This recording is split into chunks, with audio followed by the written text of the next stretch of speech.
기독교 신앙은 예수님과 함께 십자가에 못 박히는 거예요.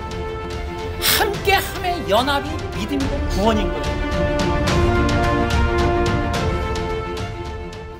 지금 우리는 기독교 본질 회복 시리즈를 하고 있습니다. 우리 지난주에 이어서 이 올바른 믿음, 성경적인 믿음에 대해서 우리 함께 살펴보도록 하겠습니다. 기독교 신앙이라고 하는 것을 우리는 어떻게 생각해 볼 수 있을까요? 기독교 신앙은 보이지 아니하는 하나님을 보는 것처럼 믿는 것이다 라고 말할 수가 있습니다. 우리 주님께서도 말씀하시기를 보지 못하고 믿는 자가 복이 있다라고 말씀을 하셨습니다. 기독교의 복이란 보지 못하는 것들을 믿는 것이다 라고 말할 수 있습니다. 여러분, 인간의 죄의 시작이 무엇이냐?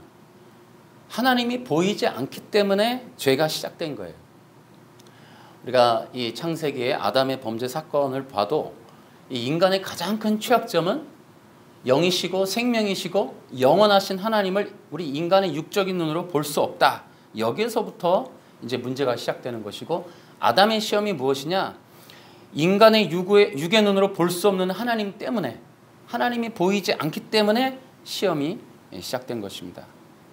여러분, 신앙이라는 것도 마찬가지입니다. 보이지 않기 때문에 흔들리고 또 확신하지 못하고 의심하고 넘어지고 포기한다는 거예요.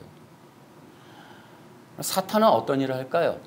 사탄은 신앙인들을 옆에서 항상 의심케 하고 흔들리고 유혹하고 또 충동질을 한다는 거예요. 사탄의 전략은 한마디로 인간의 육의 눈으로 볼 수 없는 하나님과 하나님의 나라와 또 하나님을 믿지 못하게 하는 것이다 라고 우리가 말할 수 있습니다. 여러분, 인간의 종교적인 유혹은 보이지 않는 하나님을 또한 보고 싶어하는 것에서부터 이제 시작이 되는 거예요. 보이지 않는 하나님을 보고 싶어하는 그 마음, 보이지 않는 영적 세계를 보고 싶고 체험하고 싶어하는 그 마음, 거기에서부터 이제 시험이 시작되는 거예요. 바로 그 지점, 바로 그때 사탄이 드디어는 이제 움직이기 시작해서 사람을 시험하게 되는 거예요. 여러분, 수많은 이단들의 특징이 뭡니까? 보이지 않는 하나님을 보여주려는 거예요. 마치 자기들이 아는 것처럼, 만난 것처럼, 또 자기네 교회만 임재하시는 것처럼 조작하고 조장하는 거예요. 옛날에 이재록이가 그런 일을 했죠. 천사가 보인다고 빛을 조작해서, 광명의 천사를 조작해서 사람들이 연약한, 보이지 않는 것에 대해서 신뢰할 수 없는 인간들이 연약한 그 단점을 치고 들어와서 사람들을 시험한다는 거예요.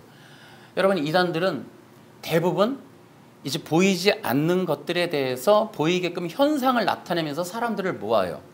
예를 들어 병치료라든지 아니면 하나님의 임재의 사건을 통해서 뭐 사람들이 쓰러진다든지, 또 천주교로 말하면 뭐 마리아의 눈에서 뭐 피가 난다든지, 무슨 뭐 눈꽃송이가 보인다든지, 뭐 이런 것들로 인하여 사람들을 끌어모은다는 거예요. 여러분, 모든 이단들의 특징은 하나님과 하나님의 나라를 보여주려고 조작한다는 것입니다.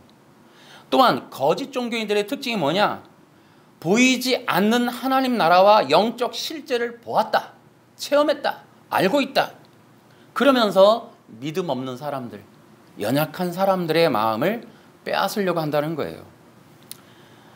여러분, 이 점은 굉장히 중요한 일이에요.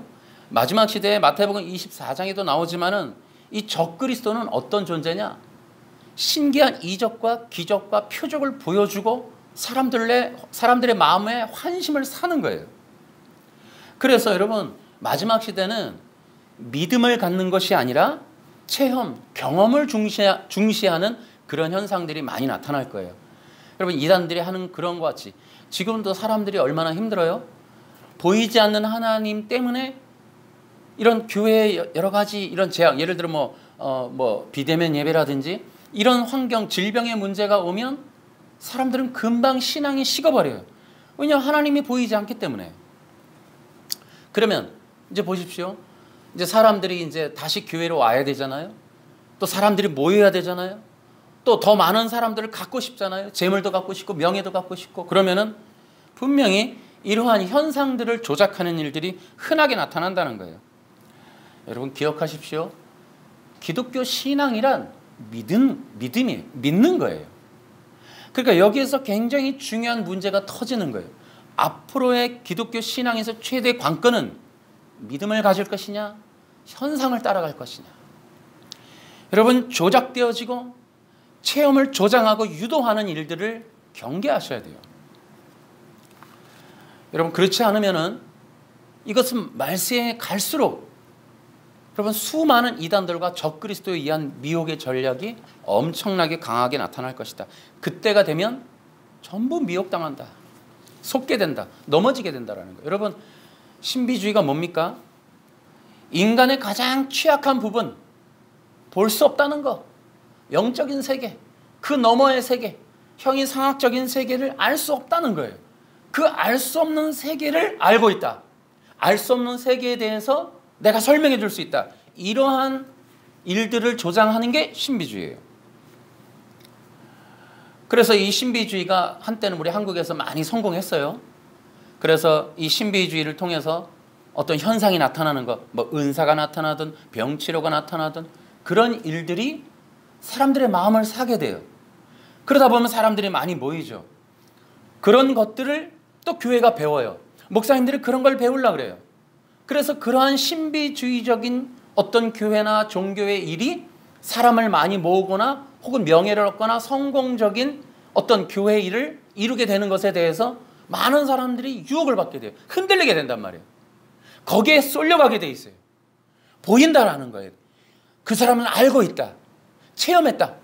천국 갔다 왔다. 지옥 갔다 왔다. 이런 부분에 사람들이 엄청나게 속게 된다는 거예요. 분명히 말씀드려요. 신비적인 일은 있습니다. 은사도 있습니다. 우리 교회도 많은 체험을 했어요. 하지만 그것을 조작하고 조장하여 사람들을 끄는 일에 현혹되게끔 사용하면 안 된다는 거예요. 교회는 그러한 사람들의 마음을 바꾸는 일에 힘쓰는 게 아니라 사람들의 마음에 믿음을 심는 일을 해야 한다. 기독교는 뭐냐? 교회는 뭐냐? 믿음을 형성시켜줘야 된다는 거예요. 믿음을 갖게 해야 된다는 거예요. 절대자이신 우리 하나님에 대한 굳건한 신뢰를 갖도록 만들어주는 게 교회의 일이다. 여러분, 이걸 생각해야 돼요. 여러분, 이제 뒤에서도 우리가 한번 또 인간의 죄의 본성에 대해서 얘기하겠지만은 여러분, 이러한 교회의 선언은 매우 힘든 일이에요. 여러분, 사람들은 보이지 않는 것에 대한 호기심이 많아요. 보이지 않는 하나님을 체험하고 싶은 마음이 많단 말이에요. 그런데 그것을 포기하고 하나님의 말씀을 전해서 그들에게 진정한 믿음을 갖도록 하겠다라고 하는 이러한 방향성은 어떻게 보면 현대적인 순교입니다. 세상의 성공과 많은 사람들의 칭찬과 인정을 포기하겠다는 거예요. 이 선언이 없이 순수한 복음으로 돌아가지 않는 한은 여러분, 이러한 이단들은 계속해서 일어날 거예요. 그리고 수많은 사람들은 그런 것에 속게 될 것입니다.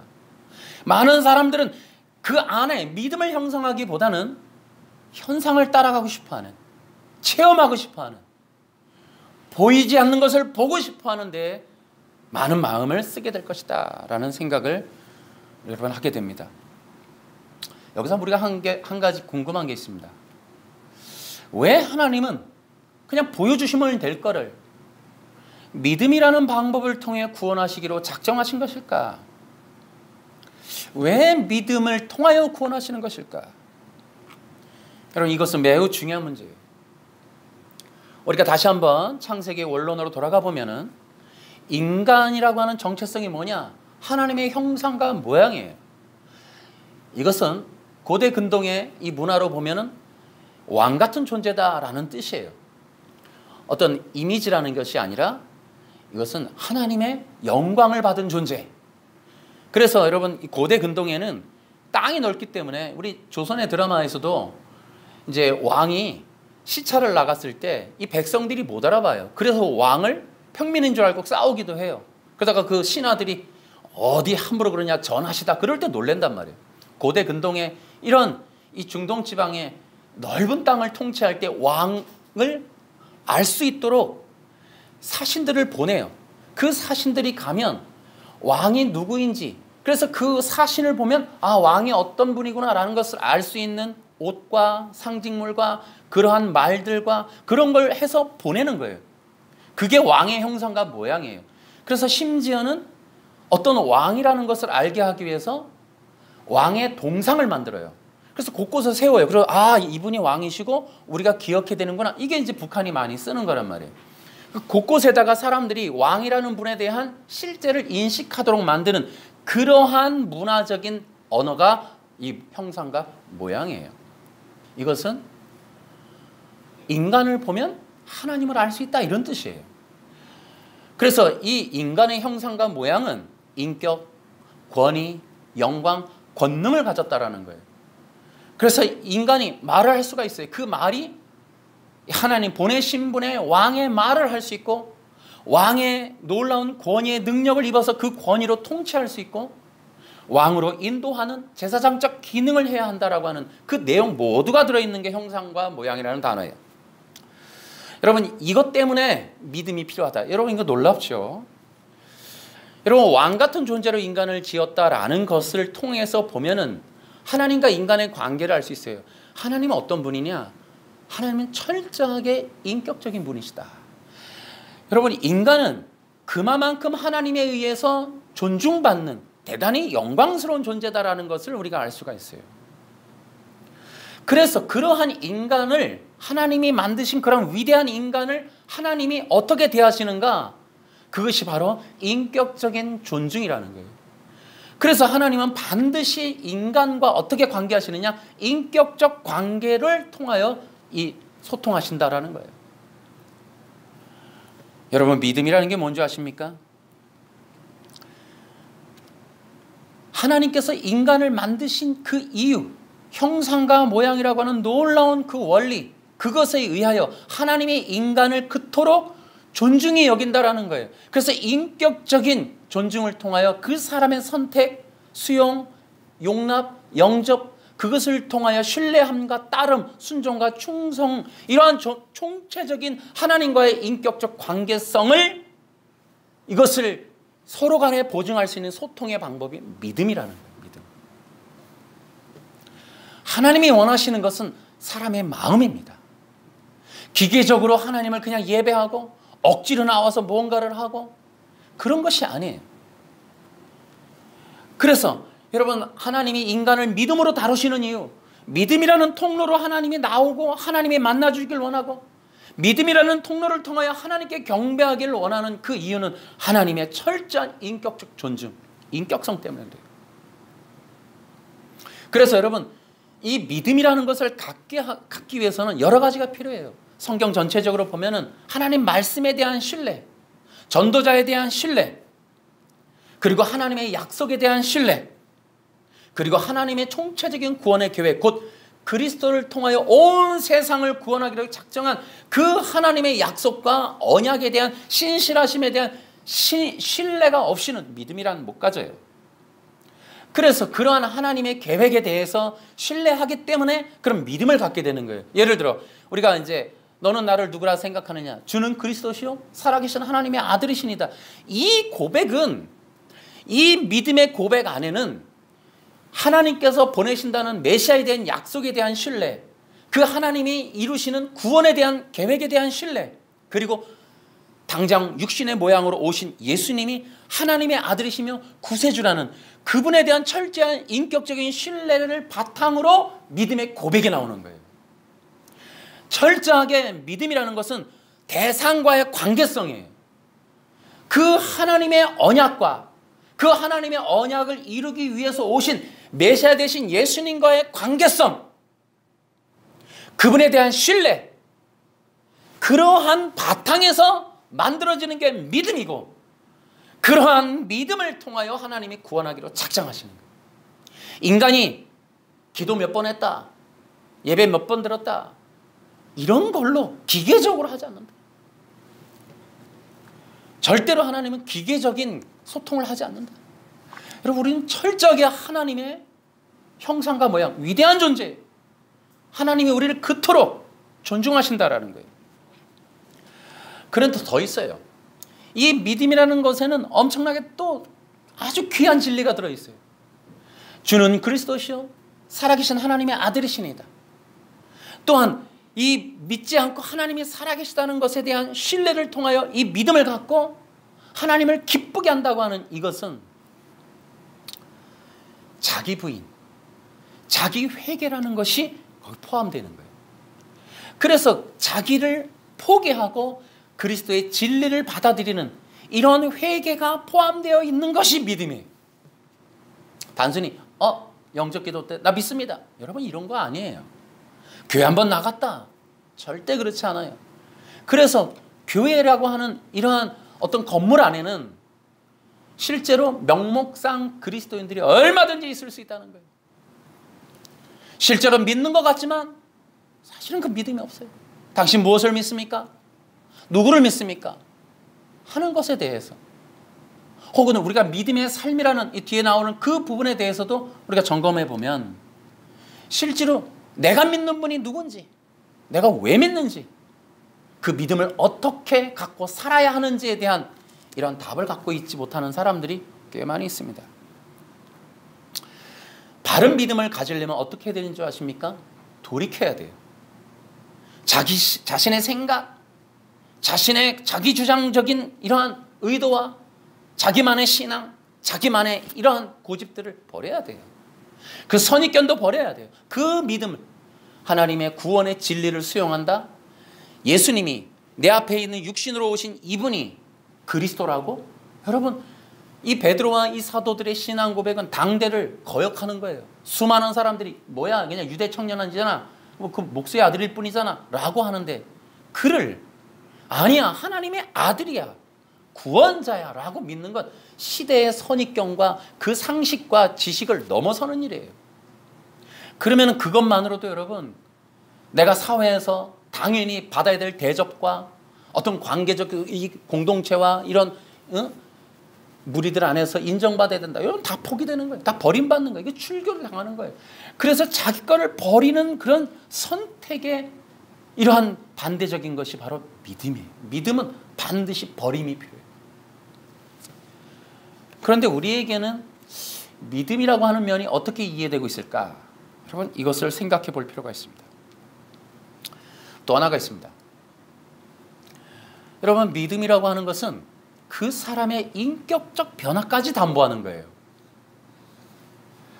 그래서 여러분, 우리가 이제 보이지 않지만 이런 거 있죠. 우리가 수험생들이 자녀들이 있으면은 팔공산에 가서 빌죠.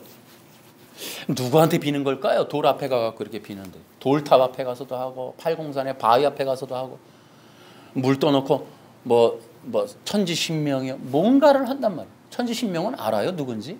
본 적, 뭐 어떻게 들어는 봤어요?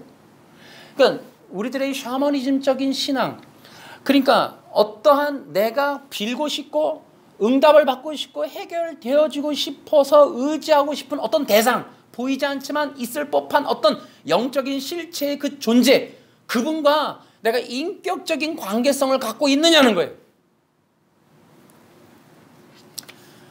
여러분, 대부분이 어떻게 되냐면 이 샤머니즘적인 신앙을 교회 안에까지도 갖고 들어온단 말이에요.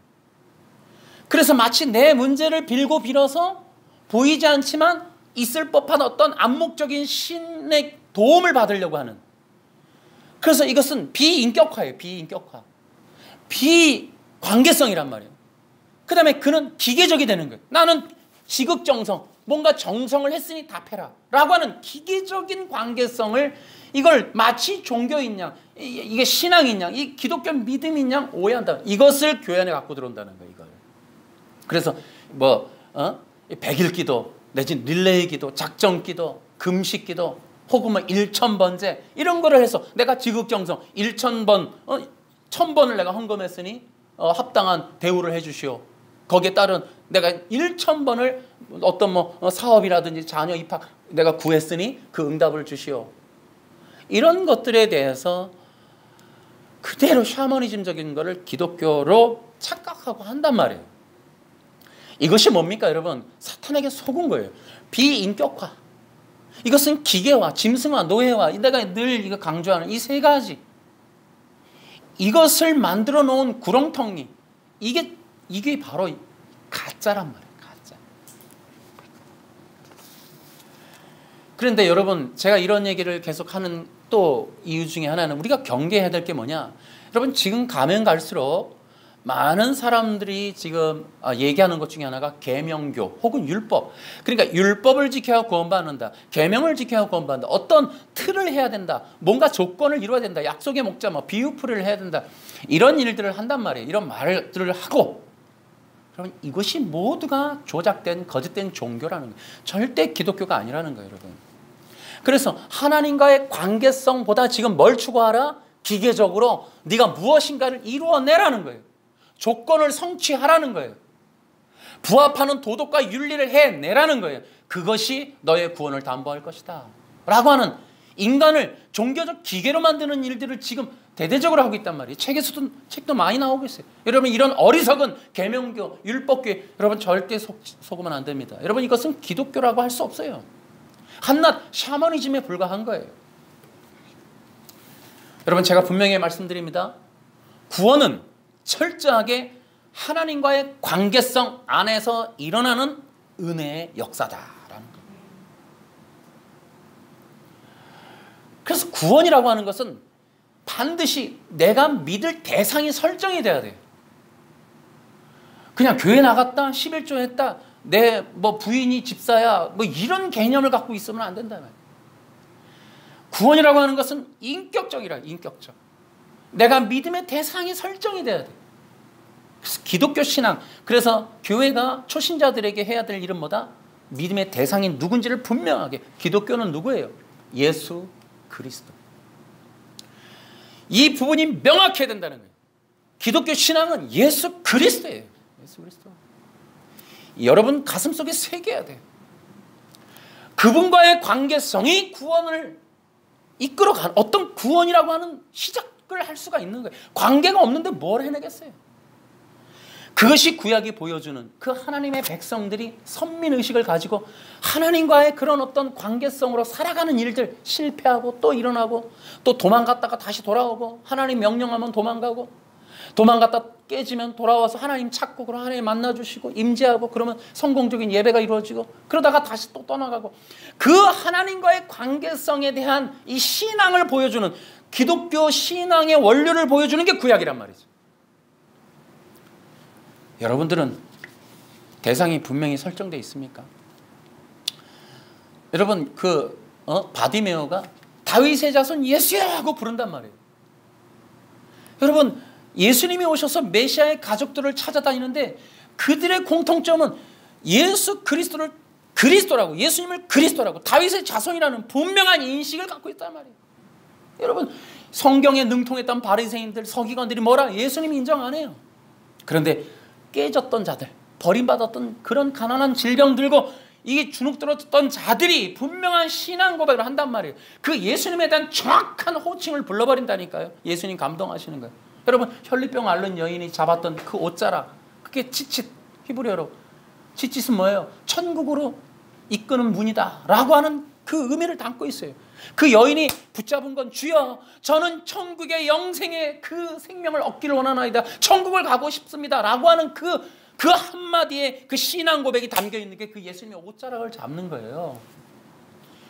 그렇게 예수님에 대한 분명한 관계성, 그분이 가지고 오신다고 하는 그 하나님의 나라, 그분이 담고 있는 그 영생의 그 소망, 그런 것들을 분명하게 인지하고 예수님을 부르는 거예요. 여러분이 기독교인이면 예수님을 그렇게 부르셔야 되는 거예요. 그래서 우리에게는 이러한 진정 주님과의 인격적 관계가 분명히 설정되어 있는 믿음을 갖고 있느냐라는 거예요. 그래서 이 믿음에는 지적인 요소가 포함이 되는 거예요. 알아야죠. 그분이 메시아인 거예요. 그럼 메시아는 뭐냐? 구원자다. 구원자가 뭐냐? 하나님께서 보내신다고 하는 기름 부음 받은 자다. 그분이 오셔서 뭘 하느냐? 기름 부음. 곧 죄와 사망의 문제를 해결할 어떤 분이 오신다. 근데 그게 여자의 후손으로 오신다. 육체를 입고 누군가가 온다. 그가 누구냐에 대해서 끝까지 그 이스라엘 민족이 그 메시아 사상으로 기다렸다가 그 마태복음에 여자에게, 처녀에게서 잉태하여 아들을 낳는다 그래. 그 어떤 분이 오셨다. 그래서 동방박사도 오고 목자들도 오고, 그 기다림, 긴 기다림의 성취. 여러분, 유대인의 신앙이 항상 내가 이게 우리 이방인하고 틀리다고. 유대인들은 철저하게 오신을 짜. 그 오시는 메시아에 대한 철저한 대망사상이, 우리는 대망사상이 없어요. 자기 샤머니즘만 남아있지.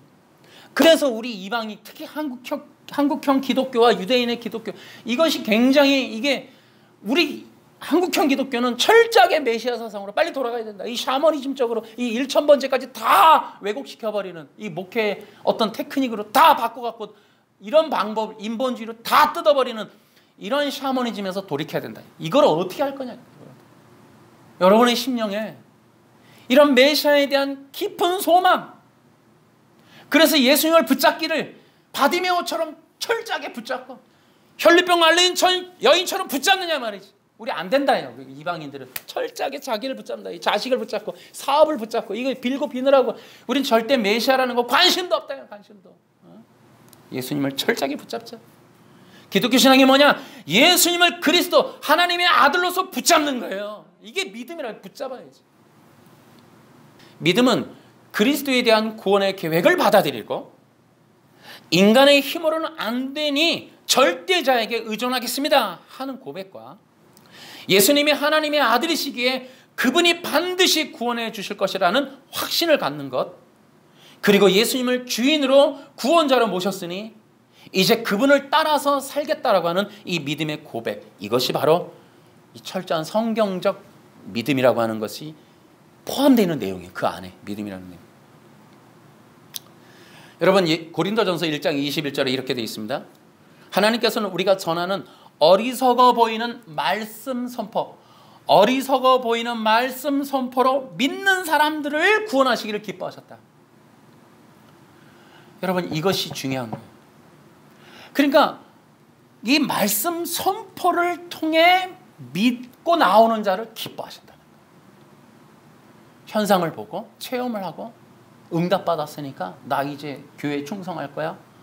내가 기도했는데 승진했으니까 내가 이제 은퇴했으니까 이제부터 교회, 이런 거 아니다 이 말이에요. 여러분 기억하셔야 돼요. 그래서 그러한 어떤 순수한 믿음은 철저하게 인격성 안에 있는 것이다. 이것이 매우 중요해요. 이제 그런 시대예요. 그래서 주님을 마음 깊이 인격적으로 모셔야 돼요. 주님, 나에게 원하시는 것이 무엇입니까? 내가 어떻게 해드려야 됩니까? 나는 주님을 왕으로 모시겠습니다. 내 삶의 인도함을 주님으로부터 받겠습니다. 어떠한 일이 벌어지면 예 주님, 제가 잘못했습니다. 제가 받아들이겠습니다 하는 이런 수용성, 이런 소통, 우리 부모님과 자녀와 친구들끼리 소통하듯이 그렇게 인격적인 존중, 대우, 영접, 이런 부분들이 매우 중요하다. 이것이 기독교 신앙에서 철저하게 반드시 있어야 될 부분이고, 이러한 인격적인 어떤 바탕이 신앙 성장을 이루는 굉장히 중요한 키포인트가 될 것이다. 더욱 중요한 것은 이러한 인격적인 신앙, 이러한 주님과의 관계성이 마지막 시대에 주님이 우리의 이름을 부르는 일에 매우 중요한 어떤 비밀이 될 것이다라는 거예요. 자, 근데 여러분 이제 우리가 이제 한 가지 주의해야 될 점들에 대해서도 우리가 얘기를 좀 해보겠습니다. 지금 이 믿음에 대한 원리, 믿음의 내용을 말씀을 드렸는데, 성경에 보면은 우리가 제가 몇 번 이러한 믿음과 다른 내용들을 이제 형성하지 못하는 단점을 말씀을 드렸는데, 여러분 교회 안에서도 이러한 온전한 믿음을 갖기가 어려울 때가 있고요. 또한 이러한 믿음을 형성하지 못하는 그런 일들도 있어요. 그것이 왜 그러느냐? 여러분 한 가지는 꼭 기억하시라는 거예요. 그것은 바로 율법주의 때문이다라는 거예요. 여러분 율법주의는 영적 질병이에요. 이 마태복음이나 이런 데서 보면 율법주의자가 예수님을 죽이려고 그러죠. 여러분 좀 더 성경적으로 말하면 율법주의는 악한 세력이에요. 악한 종교적 세력이에요.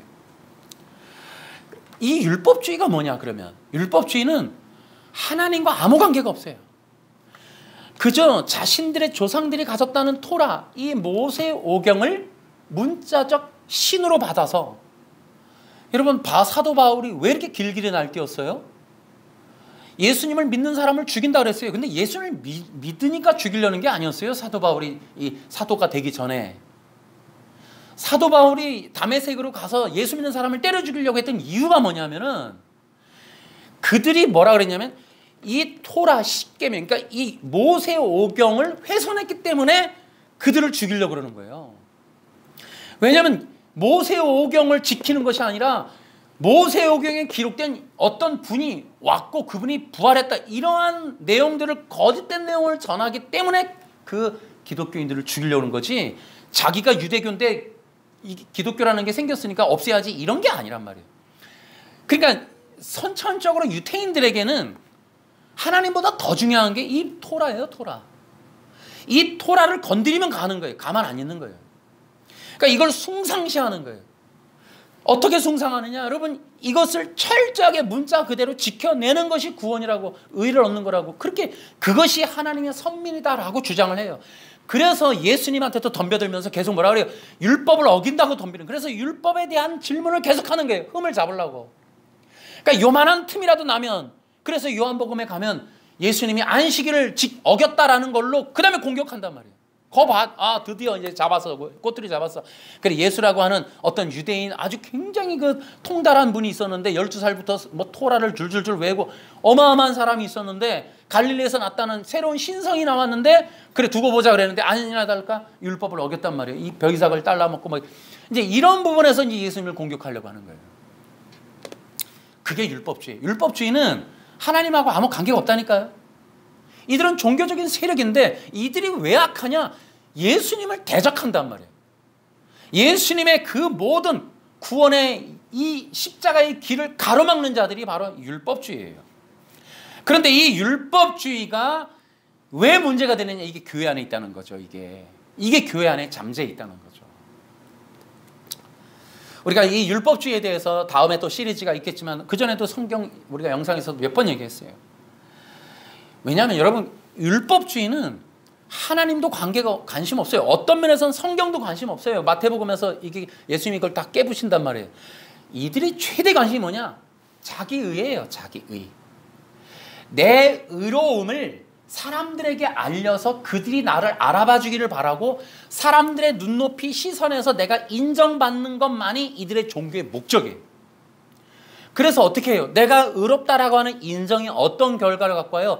다른 사람을 심판하는 권한을 갖게 되고, 그래서 병들고 죄짓고 이런 자들을 출교, 성문 밖으로 내보낼 수 있는 권한을 가져요.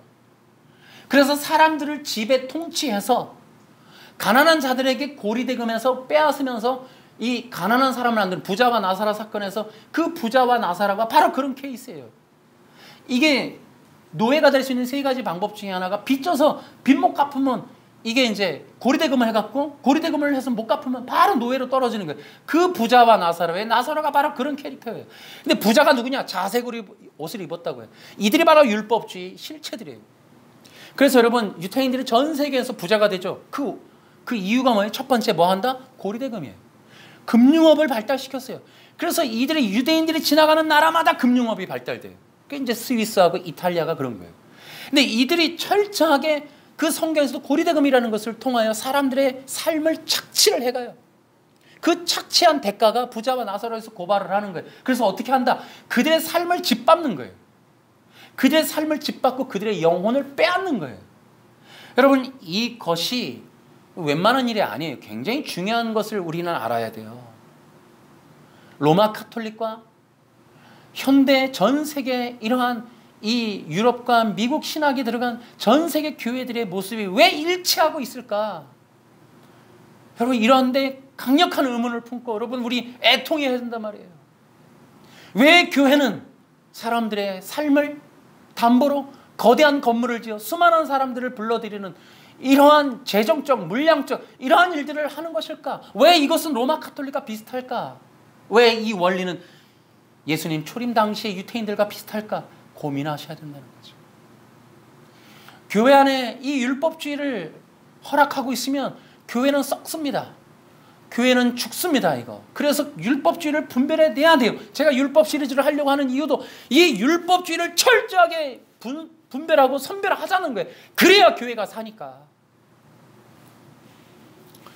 그래서 율법주의는 철저하게 인간을, 여러분 사복음서 잘 보세요. 사람들을 어떻게 다룹니까? 노예화를 시켜요. 어떤 식으로든지 노예를 만들어요. 지배, 착취 구조를 만들어내요. 그리고 그들을 어떻게 다뤄요? 짐승으로 다룬다니까요. 시키는 대로 하는, 자신들의 구렁텅이 쥐염 열매 먹게 하는 이러한 데까지 사람들을 끌고 가서 쥐염 열매 먹는, 곧 돼지 우리에 넣어서 짐승이랑 똑같은 존재를 일반화시켜버리는 게, 그게 율법주의 실체예요. 이게 성경이 다 고발하고 있어요. 또 하나가 있죠. 아까 종교적 기계로 만들어요. 그래서 인간을, 구약을 다 뒤틀어서 비둘기, 소, 이런 나귀들을 잡아서 제사 드리는 어떤 종교 기계로 만들어버려요. 율법주의가 만연하면 이런 것들이 현대 교회 안에 장착이 돼서 우리의 교회 구조는 철저하게 비성경적으로 변질돼 간다는 거예요. 사람이 많이 모여도. 그래서 사람들이 도구화되면 안 된다. 성도들이 정신을 바짝 차려야 돼요. 전도라고 하는 것이 무엇이냐는 거예요. 둘씩 내보낸다고 하는 게 성경적인 거냐, 아니면 도구화를 시키고 있는 거냐. 진짜 성령의 역사에서 빌립처럼 정말 예수 그리스도를 전해서 영원 구원에 이르는 전도를 하고 있느냐, 사람을 많이 모으는 그러한 어떤 도구화를 하고 있느냐. 여러분 명심하시라고. 다시 한번 이 코로나 때 우리 심각하게 본질의 문제를 점검해 보자는 거예요. 본질의 문제. 우리의 의도, 숨은 우리의 종교적인 목적, 야심, 야망, 이런 것들에 대해서 본질로 돌아가자는 거예요. 깨끗해 보자는 거예요. 그런 것들을 내보내자는 거예요. 그것을 잘라보자는 거예요. 그래서 예수님만 빼고 다 버리자는 거예요. 다 버리자. 우리의 야심이 목회라고 하는 것에 들어가고 테크닉으로 변화됐으면 다 버리자. 성도들을 도구화시키려고 하는 율법주의의 체제들 다 버리자. 예수님을 전하지 않고 인간 성공 비전 꿈을 전했던 모든 거 버려버리자. 인본주의 다 버려버리자. 그러는 데에서 지금 본질 회복 시리즈를 하고 있는 거예요. 여러분, 하나님은 절대로 인간을 기계나 노예로 만들지 않으셨어요. 그렇게 다루지도 않으십니다. 여러분, 철저하게 인격적이세요. 다루시는 거예요. 율법주의는 인간을 철저하게 길들여서 수단화시켜요. 사람들로 하여금 초신자들이 교회 기능인으로, 교회에서 잘 어떻게 보면 패턴화돼서 거기에 익숙해지는 사람으로 만들면 신앙이 좋다라고 얘기하는 경우가 있어요. 다는 그렇지 않겠지만은, 율법주의는 철저하게 사람을 기능화시킵니다. 그 사람을 예수 그리스도의 사람 만들기가 아니라, 성령의 사람 만들기가 아니라 도구화시킨단 말이에요. 여러분이 예수 그리스도가 남지 않고 예수 그리스도가 없는 채로 도구화되고 있었다면 우리 모두는 다 버려야 돼. 다시 돌아가야 돼. 다시 생각해야 돼. 그래서 율법주의가 강조되는 교회는 법이 강조되죠. 그래서 목회적인 어떤 시스템을 통하여 사람들에게 이렇게 율법이라든지 그 율법을 또 조장해서, 예를 들어 주일 성수 11조라고 하는 또 다른 율법을 만들어서 사람들이 교회 안에서 기능화되도록 만들어간단 말이죠. 그것이 잘 되어지면 신앙이 좋다. 그래서 사람들에게 공표하고 직분이라는 것으로 선물을 또 혜택을 베풀어 버리죠. 그래서 사람들은 또 그러한 직분에 쾌감을 느끼고 만족을 느끼고 더욱더 많은 헌신을 또 내보내고, 또 그러한 것들이 계속해서 이 악순환되면서 교회는 점점 그리스도로부터 멀어지게 되고 때가 되면 썩어버리죠. 이런 일들이 교회 안에 장착되어지면 안 된다. 이 율법주의가 교회 안에 만연되면 사람들이 약간 변질이 돼요. 그래서 어떤 병에 걸려요. 이게 무슨 병이냐? 율법주의에 쩌들면 사람들이 쉽게 얘기하면 오른병이라는 걸 걸려요. 또 의로운 병이라는 게 있어요. 이것이 바로 율법 환자다, 이런 말들을 또 하기도 합니다. 이게 뭐냐면, 우리가 인격적인 관계가 되어지지 못하고 우리의 마음 깊은 곳에서의 어떤 하나님과의 관계를 통해 성령의 흐르는 역사가 있지 못하면 사람을 바라볼 때 긍휼과 이해와 용서와 사랑이 아닌 옳은가 그른가, 맞는가 틀리는가, 잘했나 못했나, 이러한 조건, 이러한 할당량, 역할, 의무, 책임만 남게 돼요. 이러한 교회를 율법주의, 또 혹은 이러한 관점으로만 관계를 하고 있는 사람들을 우리가 율법주의 환자다, 이렇게 말하는 거예요. 그래서 그들이 계속해서 사람을 심판하고 정죄하는 삶을 살다 보니까 결국 높낮이가 존재하게 되고, 또 그들에게 있어서 지배와 피지배의 구조가 생기고, 당연히 상벌 구조가 생기면서 상벌의 내용들이 난무하게 되죠. 율법주의는 인간을 종교 기계로 만들어요. 그것이 교회 안에 있어서는 안 된다. 여러분, 제가 늘 얘기하듯이 이제 우리가 이 율법에 대한 내용은 체계적으로 우리가 오랜 시간 많은 내용을 다루게 될 텐데, 율법을 넘어서야 예수님이 보이는 거예요. 율법 신앙의 핵심은 자기의예요. 자기만 보이는 거예요. 자기 행위, 자기의 노력, 자기의 가치 기준, 자기가 했던 어떤 모습들, 윤리 도덕의 수준, 아무 죄도 짓지 않은, 아무렇지도 않은 유교걸, 유교남, 이런 것들에 대한 자기의만 달랑 남아버리는 게, 이것이 바로 율법이에요. 이것이 교회 안에 장착되어 있단 말이죠. 여러분, 복음은 그렇지 않아요. 여러분, 세상과는 온데간데 없고 오직 구속한 주만 보이도다. 여러분, 내 안에 나를 버려버리고 그리스도로 충만하게 채우는 게, 이게 신앙생활이에요. 여러분 안에 여러분보다 예수님이 많아야 돼요. 여러분이라는 자기 우상단지를 버리셔야 돼요. 자기 의를 주장하는 걸 버려야 돼요. 여러분, 자기 의는 하나님 앞에 아무런 소용이 없어요. 그거 다 버리셔야 돼요. 우리의 의는 예수님의 의밖에 없어요. 예수님이 우리의 의가 되는 거예요. 그분의 십자가만이 우리의 의예요. 여러분, 내가 죽어질 때, 내가 포기되어질 때, 내가 비워질 때 주님이 나를 채우시고 나를 인도하시는 거예요. 여러분, 그렇지 않을 때, 그래서 자기 의가 충만하면 예수님이 들어갈 자리가 없어요. 여러분, 내 의만 추구하면 예수님의 역사는 절대로 나타나지 않아요. 우리 기독교 신앙에서 최고의 문제는 예배 때, 교회에 무엇이든지 하면 여러분, 자기 의라는 것, 고리 함정에 넘어지게 돼 있어요. 다 넘어져요. 그래서 시험 드는 거예요. 일 많이 하고 시험 드는 게, 여러분, 모든 걸 통해 교회 안에서 자기 의를 주장한단 말이에요. 예배를 드려도 자기 의, 인간이라고 하는 철저한 자기 중심은 봉사를 해도 자기 의, 헌금을 해도 자기 의, 이게 주님이 안 남아. 주님이, 이거 어마어마하게 큰 문제라. 여러분, 그래서 제가 이 예배를 드리면서 항상 예배기도 드릴 때, 우리가 이 예배를 드리면 이제 예수님이 십자가에 죽으셨으니 난 살았어, 절대 그게 아니라는 거예요. 기독교 신앙은 예수님과 함께 십자가에 못 박히는 거예요. 내가 같이 죽는 거예요. 이것을 뭐라 그러죠? 영적 연합이라고 그러잖아요. 예수님이 죽었고 대신 십자가에서 구속하셨으니 이제 나는 자유로워. 절대 아니다. 로마서 6장에서 분명하게 우리가 함께 죽고 함께 부활해야 된다. 함께함의 연합이 믿음이고 구원인 거예요. 그래서 내가 예배 기도 때, 여러분, 우리가 예수님과 함께 이 시간 십자가에 못 박히기를 바랍니다. 여러분의 자아를, 여러분의 의를, 여러분의 공로를, 여러분의 세상적인 생각과 자기 주장을 십자가에 못 박는 시간 되길 바랍니다. 라는 개념의 기도를 매주 하는 거예요. 예배가 뭐냐? 내가 죽는 거예요. 예배를 통해 나를 버리는 거예요. 예배는 철저하게 고백이 되어지는 거예요. 나는 아닙니다. 나는 못합니다. 내 힘으로는 안 됩니다. 주님이 도와주셔야 하고 주님이 함께 해주셔야 됩니다. 나는 죽고 오직 주님만. 여러분이 그런 심정으로 예배를 드려야 돼요.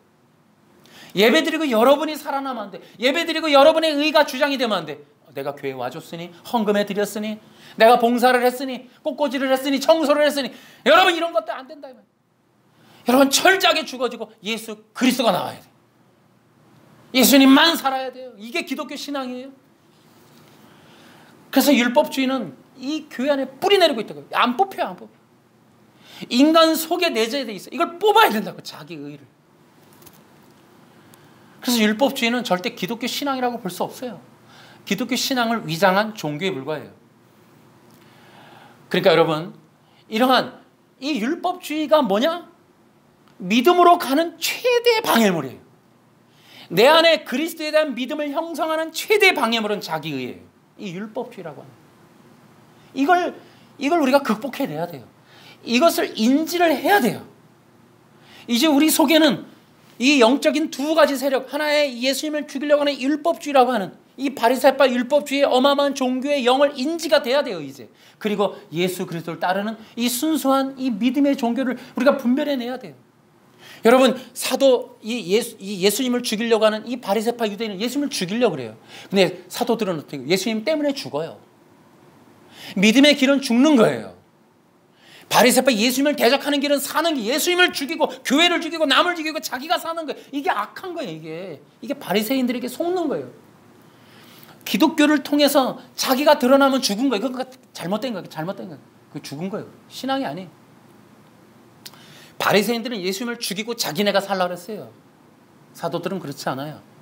사도들은 예수님 때문에 죽는 거예요. 삶이 죽는 거예요. 이 땅이 포기되어지는 거예요. 저 영원한 세상 바라보는 거예요.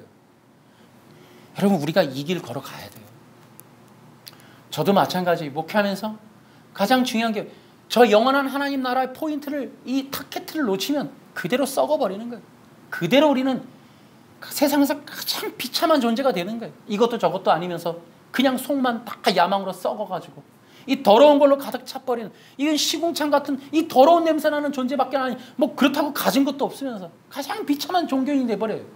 여러분 그러니까 이 시간에 우리가 다 버리셔야 된다. 오직 예수님만 채우시길 바랍니다. 우리의 속을 다 비웁시다. 여러분 속이 다 예수 그리스도로 기경돼야 돼. 이 밭이 갈아져야 돼. 그것이 기독교. 그것이. 그러한 예배가 진짜 예배가 되는 거예요. 끝없이 예수 그리스도의 그 십자가에 흘린 피가 내 영혼의 이 자기 의를 다 기경시켜버려야 돼. 나는 죽고 예수님만 살아요. 그것이 참된 예배다. 그걸 거부한 게 가인이라고요. 가인은 자기 소산, 땅에서 나는 소산, 자기 노력, 자기 것으로 인정받으려고 그랬다고. 인정. 아벨은 인정받으려는 게 없어요. 영광 드리려는 거지. 근데 가인은 끝까지 인정에 대한 목마름이 있었기 때문에 인정치 않았을 때 심지어 자기 동생을 죽이기까지 하는 살기가 나온다는 거예요. 살기가. 여러분 이것이 바리새인들의 뿌리예요. 뿌리. 그래서 여러분 이것 점들을 기억하시고 우리 안에 있는 율법주의를 몰아냅시다. 여러분 율법주의를 여러분이 율법주의냐 교회 안에 이건 율법주의일까 어떻게 이해하고 분별할 수 있을까요? 이것은 죄의 본성 때문에 우리는 꼭 알 수 있어요. 이 죄의 본성을 알고 나면 우리는 이 율법주의조차도 이해가 돼요. 여러분 인간의 죄의 본성은 자기가 신이 되려고 했던 거예요. 자기가 최고가 되려고 했던 거예요. 자기 노력으로 자기 의로 신이 되려고 했던 그것이 바로 원죄예요. 하나님을 제껴버리고 자기가 하나님 되겠다. 그럼 왜 그래요? 자기 뜻대로 살고 싶으니까. 자기 생각대로. 왜? 주님께서 명령한 창세기 2장 17절에 자기가 갇히는 게 싫으니까. 그래서 사탄은 뭐해요?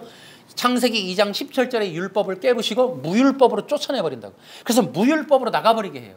그래서 사람들은 율법에 갇히는 걸 싫어해요. 누구 말 듣는 걸 싫어한다고. 어떤 말의 원리에 갇히는 걸 싫어해요. 내 뜻대로 내 마음대로 하기를 원한단 말이에요. 이것이 인간의 죄성이라고. 인간의 죄성. 그래서 그리스도라고 하는 그 영원한 생명의 율법 안에 들어가려고 안 해요. 인간은.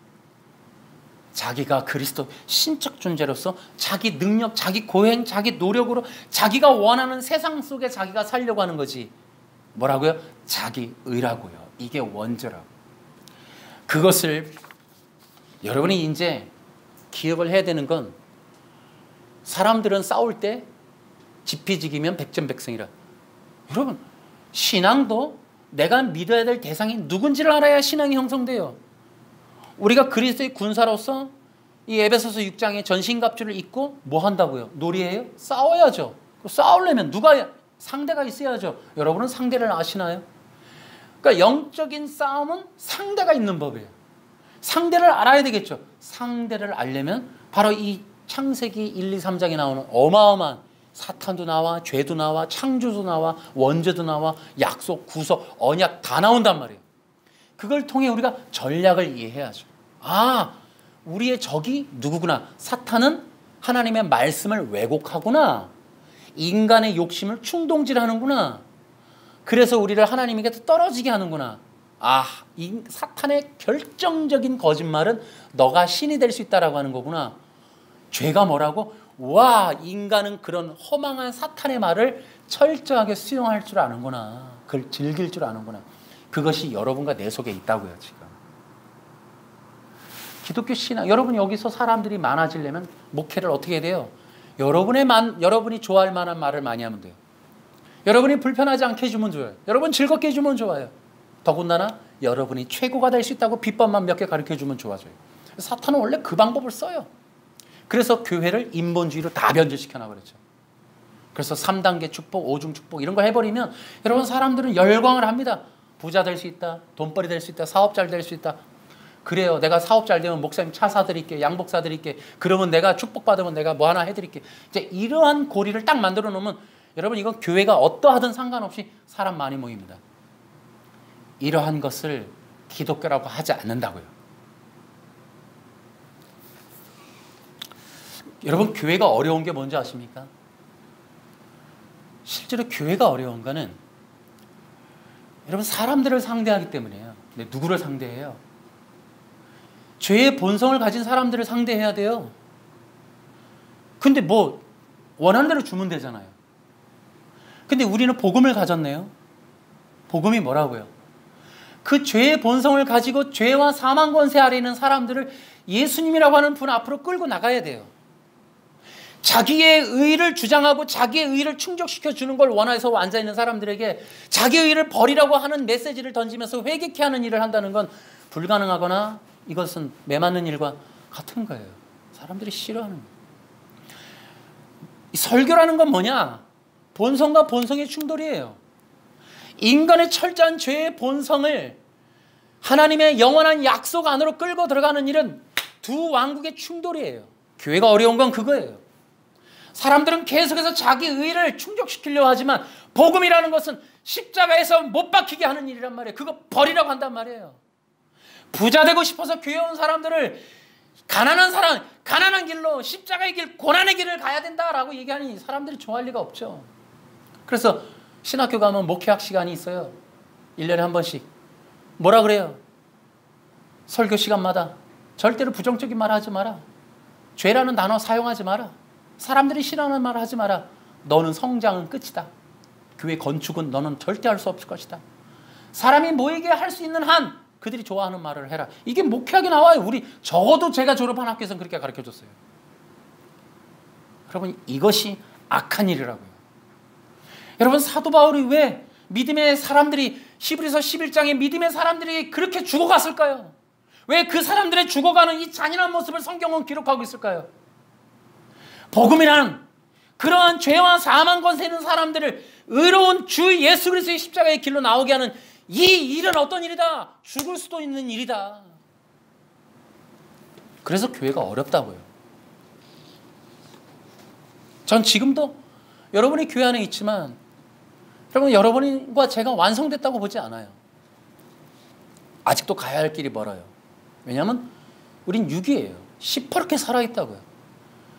우리는 절대로 자유롭지 못해요. 끝까지 예수 그리스도 붙잡지 않으면 안 되는 거예요. 그래서 목회는 어떻게 된다?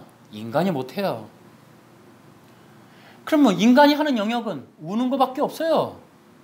오해와 멸시와 비난과 비판이 일상화되어 있는 상황에서 목회는 눈물밖에 없는 거예요. 그럼 사람들은 주님이 하실 수밖에 없어요. 우리가 못해요. 교회는 은혜 안에서 하는 거예요. 은혜로 가는 거예요. 은혜로. 어떻게 되어지는지도 모르겠어요. 절대로 목회자의 능력으로는 사람들 못 바꿔내요. 꼬셔서 교회 안에는 앉혀 있을 수 있겠죠. 그러나 그들이 예수님을 믿게 하는 절대 못하는 거예요. 오직 하나님만 하실 수 있다라는 거예요. 그래서 기적으로 역사하는 거예요. 그래서 내가 아까도 얘기했듯이 이 구원이라고 하는 것은 철저하게 하나님과의 관계성 안에서 일어나는 은혜의 역사다라는 거예요. 인간은 못해요. 여러분 다시 한번 이러한 저의 얘기를 통해 한번 기억하세요. 여러분이 주님을 철저하게 붙잡으셔야 돼요. 여러분을 바꾸거나 여러분이 진정한 믿음 신앙의 길로 걸어가게 하는 건 이 한 번의 설교로는 불가능해요. 주님이 붙잡아 주셔야 돼요. 여러분 주님을 의지하셔야 돼요. 그분이 예수님이시라고. 예수님밖에는 없어요. 여러분이 다시 한번 이러한 온전한 믿음으로 들어가길 원해요. 제가 이 온전한 믿음에 대해서 지난주에도 말씀드렸듯이 한 가지만 말씀을 드리면 믿음이라는 것은 두 가지 요소가 절대적으로 필요해요. 하나는 믿음의 대상이 있어야 되고 아까도 얘기했지만 또 하나가 있죠. 믿음의 내용이 있어야 돼요. 그러니까 내가 예수님이라는 분을 믿어야겠다. 부처를 믿어야 되겠다. 왜 믿냐니까요. 왜? 예수님은 나의 구세주기 때문에 믿는다라는 거죠. 그러니까 믿음의 대상이 설정이 되고 그분에 대한 내용이 있어야 돼요.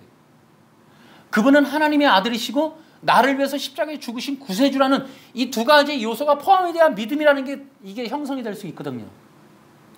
여러분이 교회에 나와서 노력을 많이 해야 되는 일 중에 하나는 믿음을 형성하는 거예요. 어쨌든 간에 여러분이 기독교인 되고 싶으면 믿음이라는 요소를 두 가지를 충족해서 믿음이 자라도록 해야 돼요. 믿음이. 그러면 믿는 믿음의 대상과 인격적 관계가 깊어져야겠죠. 많이 아는 거죠. 스타일을. 주님은 이러셔. 주님은 간교한 자를 싫어하셔. 대신 신실한 종을 좋아하셔. 이유 불문 충성하는 종을 좋아하시네. 마태복음 25장에 보니까 달란트에 비해서 보니까 뭔 이유가 많아. 땅에 파묻었는데 어쩌느니. 이유 불문 주님을 그저 따르는 신실한 종을 좋아하시는 스타일이시구나. 아, 주님은 간교한 자를 싫어하시는구나. 어떻게 알았다고요? 성경을 통해 인격적 교제를 하고 주님과의 그 성령 안에서 주님의 스타일을 배워가는 거죠. 요한복음 14, 15, 16장에 보혜사 성령에 대한 설명이 나오면서 보혜사가 오시면 그가 나에 대해서 말해줄 것이다. 곧 성령이 예수님에 대해서 알려준다는 거죠. 왜요? 그분이 나의 신랑이시니까. 여러분, 신랑 신부가 1년 동안 정혼 기간을 가지면서 서로 간의 편지나 소식을 통해 신랑을 신부를 깊이 이해하는 거죠. 어떻게? 스타일, 마음, 성향 알아가는 거죠. 걸어가는 길까지도 주로 어디로 가는지, 낮은 곳으로 가는지, 높은 곳으로 가는지, 주님은 어느 길을 좋아하실지를 이해해가는 그 일이 신앙 형성의 요소가 된다고요. 이것이 믿음의 대상과 그분에 대한 암, 이런 것들이 깊어지면 우리의 신앙은 흔들리지 않게 될 거라고요. 어떤 사람들이 와서 보이는 것으로 현혹할지라도 안 흔들린다고요. 우리가 그렇게 되자는 겁니다. 웬만큼 뭘 흔들어도, 요한계시록 갖고 흔들어도, 종말론 갖고 흔들어도, 뭐 재림 때 뭐 어쩐다, 이만희가 갖고 비유풀이 줄까 말까, 여러분 그런 거 다 그냥 개나 주라 그러고 됐어. 나는 주님의 백성이요. 미안하오. 나는 이미 소속이 정해졌어. 나의 주인이 있고 나는 그분의 통치를 따를 뿐이요. 설마 주님이 나를 명령하여 너 신천지 가, 그러면 가겠어. 그럴 리도 없으신 분이시지만, 미안하지만 당신들의 이야기가 나에게 들리지 않소. 나는 오직 예수님의 종이고 그분의 백성이고 그분의 자녀요.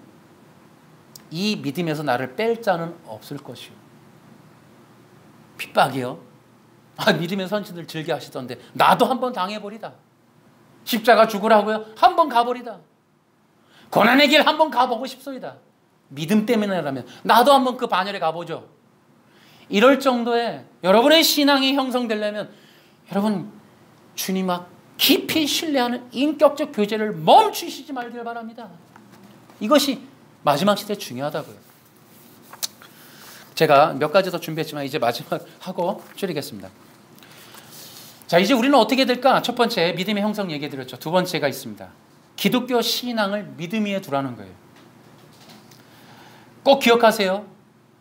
죄송한 일이지만은 신비한 일은 있지만 신앙은 인격적인 관계성에 두는 거예요. 보이는 것은, 기적은, 체험은 여러분의 믿음을 돕는 역할이에요.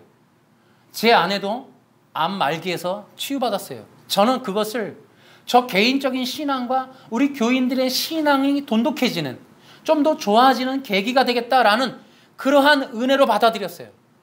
그것을 통해 내가 능력이 있느니, 뭐 신의 은사가 있느니, 절대로 그러지 않는다는 거예요.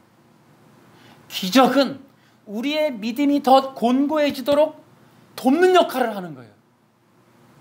그렇게 질서를 잡아가셔야 돼요. 신앙을 그런 현상에 두면 여러분 무너진다니까요. 그래서 여러분 보지 않고 믿는 자가 복되는 거예요. 보이지 않지만 존재하는 하나님에게 여러분의 믿음을 두세요. 현상이나 기적에 두지 마시고. 세 번째로, 이제 우리 어떻게 하면 좋을까요? 믿음의 삶을 살라는 거예요. 이 문제가 야고보서 얘기해요. 행위가 없으면 죽은 믿음이다. 여러분 그 내용이 그 말을 악용하니까 그렇게 나오는 거예요. 그 앞에 아브라함과 라합의 얘기를 해요. 이것은 유대인들의 문화를 이해하지 못하면 야고보서 모르는 거예요. 그 마틴 루터가 오해한 거예요. 여러분 아브라함과 라합의 얘기는 하나님의 인도와 통치의 권위 아래서 하는 말이에요. 그러니까 믿음이라는 게 뭐라고요? 하나님의 통치 아래 들어간 거라고요. 그러니까 하나님의 통치에 인도하심에 순종하는 삶을 살라는 게 아브라함과 라합의 비유라고요. 그게. 그러니까 단순히 믿었으니까 행위가 있어야 된다. 어떤 행위 도대체? 뭐 계명을 지키라고? 그런 거 아니란 말이죠. 어디 아브라함과 라합이 계명 지켰다 그래요? 목숨을 버려서까지라도 주님을 신뢰하고 명령하는 걸 이행했다라는 거죠. 그러니까 믿음이라고 하는 것은 그분의 백성과 그분의 통치 아래 들어가서 그분이 명령하는 걸 따르는 걸 말하는 거예요. 참된 믿음은 참된 믿음의 삶을 도출해내는 거예요. 낳게 돼 있어요. 여러분이 보이지 않지만 진짜 하나님이 살아계심을 믿으면 그분이 원하는 대로 산다니까요. 그 얘기가 야고보서 얘기예요. 그러면 그걸 통해서 우리는 깨달아야 돼요. 기독교인은 뭐라고요? 믿음을 가졌다. 그럼 믿음을 가지면 어떻게 한다? 믿음의 삶을 사는 거예요. 그 믿음의 삶이 계명이 아니라고요. 안식일을 지키는 게 아니라고요. 그것은 뭐라고요? 그리스도의 인도와 보호와 통치를 순종과 충성으로 답하는 게 믿음의 삶이에요. 주님이 명령하시는 것이 어떠하든 그런 것에 따라서 가겠습니다. 요게 믿음의 삶이라고요. 요게. 하나님, 내가 믿는다 하는데 믿는 분도 없고 믿는 분의 삶이 없다. 그분이 나타나는 삶이 없다. 그건 믿음이 없는 거죠.